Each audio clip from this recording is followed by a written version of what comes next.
ನಾವು ಮೊದಲು ನಮ್ಮ ತಾಯಿ ನಾಡನ್ನ ಪ್ರೀತಿಸ್ಬೇಕು. ಯಾಕೆ ಈ ಮಾತನ್ನು ಹೇಳ್ತೀನಿ ಅಂದ್ರೆ, ಇದೆಲ್ಲ ನಮಗೆ ಅರ್ಥ ಆಗ್ಬೇಕಂದ್ರೆ ವಿವೇಕಾನಂದರ ಜೀವನವನ್ನ, ಸಹೋದರಿ ನಿವೇದಿತಾಳ ಜೀವನವನ್ನ ನಾವೆಲ್ಲರೂ ಅರ್ಥ ಮಾಡ್ಕೋಬೇಕು.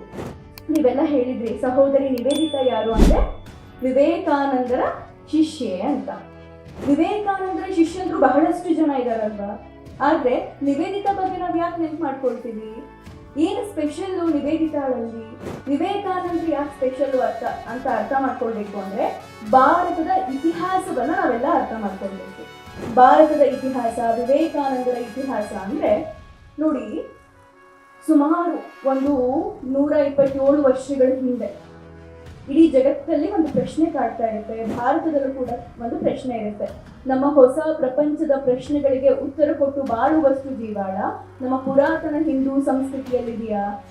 ತರಂಗವಾಗಿ ಬರ್ತಾ ಇರುವಂತಹ ಪಾಶ್ಚಾತ್ಯ ಅಲೆಗಳಿಗೆ ಮುಳುಗದೆ ಕದಲದೆ ಉಳಿಯಲು ಬೇಕಾದ ಸತ್ವೋನ್ನತಿಯು ವೇದಾಂತಗಳಲ್ಲಿದೆಯಾ ಅಂತ 127 ವರ್ಷಗಳ ಜಗತ್ತು ಈ ಪ್ರಶ್ನೆಯನ್ನ ಕೇಳ್ತಾ ಇತ್ತು. ಆಗ ಆ ಪ್ರಶ್ನೆಯನ್ನ ಧೈರ್ಯದಿಂದ ದೃಷ್ಟಿಸಿ ನೋಡಿ, ಹೌದು ಇದಕ್ಕೆಲ್ಲ ಉತ್ತರ ಇದೆ ಅಂತ ಇಡೀ ಜಗತ್ತಿಗೆ ಉತ್ತರವನ್ನು ಕೊಟ್ಟೋದು ಯಾರು ಗೊತ್ತಾ? ಸ್ವಾಮಿ ವಿವೇಕಾನಂದರು. ಅದು ಎಲ್ಲಿ ಕೊಟ್ಟಿದ್ದು ಉತ್ತರ? ಚಿಕಾಗೋ ಸರ್ವಧರ್ಮ ಸಮ್ಮೇಳನದಲ್ಲಿ.